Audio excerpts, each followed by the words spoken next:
Hello friends, welcome to সোপান academy.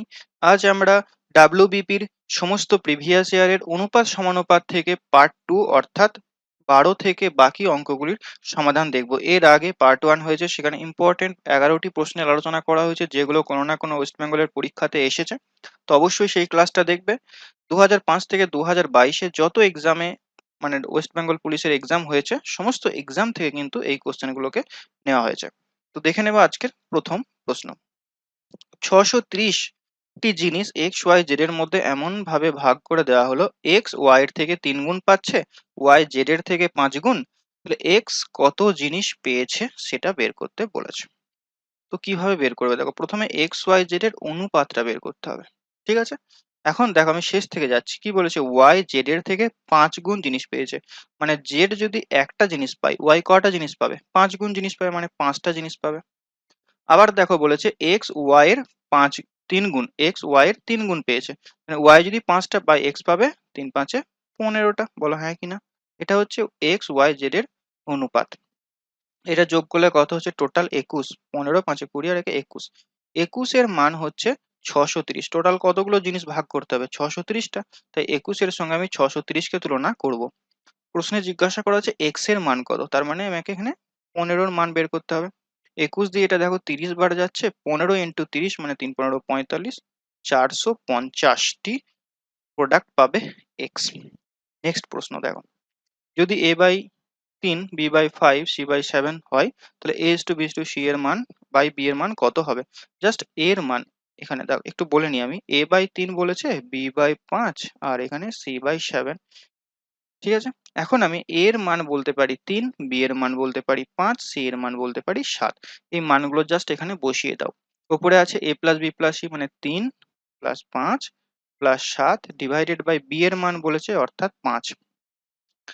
3 R 5 8 R 7 15 by 5 কাটাকুটি করলে হবে 3। Option C is the right answer. Excise constable 2013-র প্রশ্ন। নেক্সট প্রশ্ন দেখবো। একটি শ্রেণীতে মোট ছাত্র-ছাত্রীর মধ্যে 10% ছাত্র, 1/4 ছাত্রীর সমান।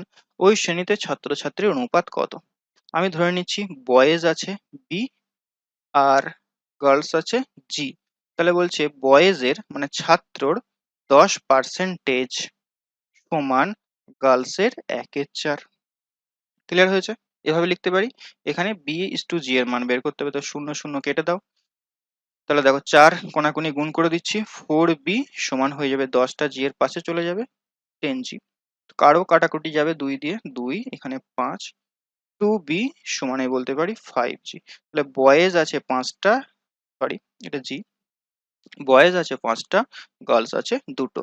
তাহলে 5:2 এই অনুপাতে ছাত্রছাত্রী রয়েছে। বোঝা গেছে? Option B. নেক্সট প্রশ্ন দেখবো আমরা। কোনো বিদ্যালয়ে বালক বালিকার অনুপাত 7:5 যদি ওই বিদ্যালয়ে মোট ছাত্র সংখ্যা 2400 হয়, তাহলে বালিকার সংখ্যা কত? এখানে টোটাল কত? 7 আর 5 যোগ করলে হচ্ছে 12। 12-র মান হচ্ছে 2400। টোটাল বলেছে। এখন জানতে চেয়েছে বালিকার সংখ্যা, মানে 5-এর মান কত। 12কে কত দিয়ে গুণ করলে এটা হয়? 2 12 24 আর এখানে দুটো শূন্য 200। তাহলে এটাকে তুমি জাস্ট 200 দিয়ে গুণ করে দাও। 5 ইন্টু 200 মানে 10 আর এখানে দুটো শূন্য, 1000। Option C. নেক্সট প্রশ্ন। 17:18 এবং 10:11 এই দুটি অনুপাতের মধ্যে কোনটি বৃহত্তম হবে? তো ইস্টুকে আমরা এভাবে লিখতে পারি 17/18, আর এটাকে লিখবো আমি 10/11। এদের মধ্যে বড় ভগ্নাংশ কোনটা সেটা নির্ণয় করতে হবে। বড় নির্ণয় করার জন্য জাস্ট কিচ্ছু করতে হবে না, কোনাকুনি গুণ করে দাও। এটার সঙ্গে এটার কোনাকুনি গুণ করো, 18-এর সঙ্গে 10 গুণ করো। 18-এর সঙ্গে 10 গুণ করলে হবে 180। 17-এর সঙ্গে 11 গুণ করো, 17-এর সঙ্গে 11 গুণ করো 187। তাহলে এখানে কোনটা বড়? 187 বড়। তার মানে 17/18টা হয়ে যাবে বড়। Option B. নেক্সট প্রশ্ন। গম ও ধানের বাজার দরের অনুপাত 2:3 এবং একটি পরিবারের গম ও ধানের ব্যবহারের অনুপাত 5:4। তাহলে গম ও ধানের জন্য খরচের অনুপাত কত?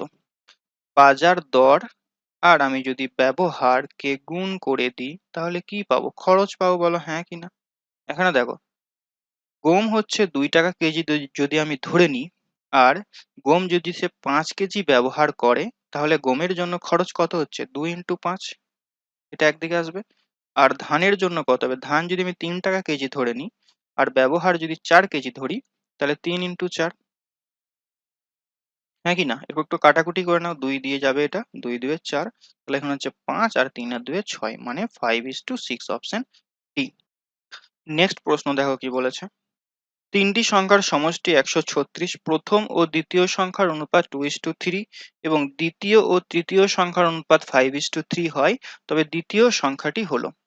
প্রথম সংখ্যা, সেকেন্ড আর এখানে থার্ড, এদের অনুপাত কত কত হবে? প্রথম আর দ্বিতীয় বলেছে 2:3, আর দ্বিতীয় ও তৃতীয় বলেছে 5:3। আমাদেরকে এইভাবে লিখতে হবে, এই 3টা এখানে চলে যাবে, এই 5টা এখানে চলে আসবে। কি করতে হয়? গুণ করতে হয়। তাহলে 2 ইন্টু 5 10, এটা 15 আর এটা 9। তাহলে এই অনুপাতে এই 136টা ভাগ হবে। এটা যোগ করলে কত হচ্ছে দেখো, 10 প্লাস 15 25 আর 9 মানে 34 এর মান হচ্ছে 136। ঠিক আছে, আমাকে বের করতে হবে 15 মান।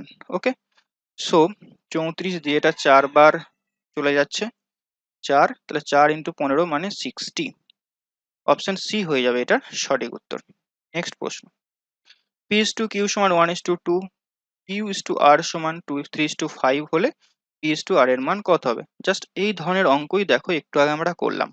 এটা এসেছে কোথায়? KPSI 2012-তে। আর এর আগের অঙ্কটা কোথায় এসেছিল দেখো, জাস্ট আমরা গুণ করে করলাম একটু আগেই। এই অঙ্কটা দেখো লেডি কনস্টেবল 2018-তে এসেছে, একদম সিমিলার অঙ্ক। তাহলে আমরা কি দেখছি বলতো, যে প্রিভিয়াস ইয়ারের কোশ্চেন কিন্তু মোস্ট ইম্পর্ট্যান্ট। আমাদেরকে যে কোনো এক্সাম ক্র্যাক করার জন্য প্রিভিয়াস ইয়ার করতেই হবে, এটা কিন্তু তোমাকে কেউ বলবে না যে প্রিভিয়াস ইয়ার গুলো করো।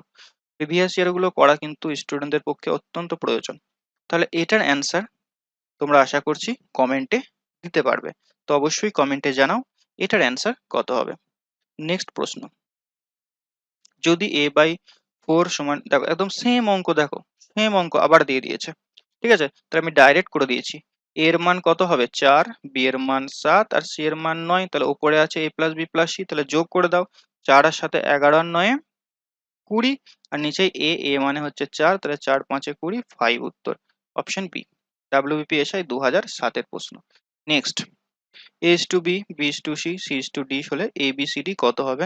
এটাও আমরা অপশন টেস্টের মাধ্যমে করতে পারবো। কিভাবে আমি বলেছিলাম তোমাদের, প্রথমটা ভাগ হবে 2 দিয়ে, বি এরটা ভাগ হবে 3 দিয়ে, আবার বিটা ভাগ হবে 4 দিয়ে, সিটা ভাগ হবে 5 দিয়ে, সিটা ভাগ হবে 6 দিয়ে, ডিটা ভাগ হবে 7 দিয়ে। বুঝতে পারলে না? আগের ক্লাসটা দেখো ভালো করে। তাহলে দেখো এখানে ডি এরটা আমি 7 দিয়ে ভাগ করতে পারবো, মানে শেষেরটা 7 দিয়ে ভাগ যাবে। 24 কি 7 দিয়ে ভাগ যায়? 25 কি 7 দিয়ে ভাগ যায়? যায় না, তাহলে বি আর ডি ক্যান্সেল করে দিলাম। 35 হতে পারে, 7 হতে পারে। এরপর দেখো বিটা 4 দিয়ে ভাগ যাবে, বিটা 4 দিয়ে এখানেও ভাগ যাচ্ছে, এখানেও ভাগ যাচ্ছে। সিটা 6 দিয়ে ভাগ যাবে, সিটা এখানেও 6 দিয়ে ভাগ যাচ্ছে, এটাও 6 দিয়ে ভাগ যাচ্ছে। ওকে, আবার দেখো সিটা কিন্তু 5 দিয়েও ভাগ যাবে, সিটা এখানে 5 দিয়ে ভাগ যাবে। সি এরটা 5 দিয়ে ভাগ, দেখো এটা যাচ্ছে, কিন্তু এটা সি এরটা মানে এই 6 এরটা কিন্তু 5 দিয়ে ভাগ যাচ্ছে না, তাহলে সি উত্তর হবে না। অপশন এ হয়ে যাবে এটার সঠিক উত্তর। বুঝতে না পারলে আগের ক্লাসটা দেখো, তাহলেই বুঝতে পারবে। নেক্সট। 4 ও 22 এর মধ্য সমানুপাতি হলো, সরি তৃতীয় সমানুপাতি বলেছে, তৃতীয় সমানুপাতি হলো। তাহলে দেখো তৃতীয় সমানুপাতি মানে 3 নাম্বার পজিশনে আমি এক্স কে নেব, এই মানটাই বের করব। তৃতীয় সমানুপাতি বলেছে তাই 3 নাম্বার পজিশনে এক্স কে নিলাম। যদি মধ্য সমানুপাতি বলতো তাহলে 4 এক্স আর 10 এদের মাঝে আমি এক্স কে নিতাম। তাহলে এটা যখন আমি লিখতে পারবো, এরপরে যেটা লিখতে পারি সেটা হচ্ছে 4/10 সমান সমান 10/x। এখান থেকে এক্স এর মান বের করতে হবে। তাহলে এক্স সমান আমি কত বলতে পারি, এখানে 10 10 গুণ হয়ে যাবে 100, আর এই 4টা নিচেই চলে আসবে, 100/4 মানে 25 হয়ে যাবে এটার সঠিক উত্তর। আমরা অনুপাত সমানুপাত থেকে প্রিভিয়াস ইয়ারে যত প্রশ্ন এসেছে সবগুলোর সমাধান দেখলাম। ক্লাসটি যদি তোমার ভালো লাগে, হেল্পফুল বলে মনে হয়, তাহলে অবশ্যই চ্যানেলটি সাবস্ক্রাইব করবে এবং এই ভিডিওটি তুমি তোমার বন্ধু বান্ধবীদের সঙ্গে শেয়ার করবে। দেখা হচ্ছে নেক্সট ক্লাসে। আর তুমি যদি লাইভ মক টেস্ট দিতে চাও তাহলে সোপান একাডেমির অফিসিয়াল ওয়েবসাইটে তুমি ভিজিট করতে পারো, সেখানে বিভিন্ন ধরনের মক টেস্ট রয়েছে, তুমি সেটা দিতে পারো। এবং এই পিডিএফটি ডাউনলোড করার জন্য আমাদের টেলিগ্রাম গ্রুপ সোপান একাডেমিতে জয়েন হয়ে যাও, ডিসক্রিপশনে লিংক আছে, বা তুমি টেলিগ্রাম অ্যাপটা ওপেন করে জাস্ট সার্চ করো সোপান একাডেমি, তাহলেই আমাদের হোয়াটসঅ্যাপ আমাদের যে টেলিগ্রাম গ্রুপ রয়েছে সেখানে জয়েন হতে পারবে। দেখা হচ্ছে নেক্সট ক্লাসে। Till next class, take care.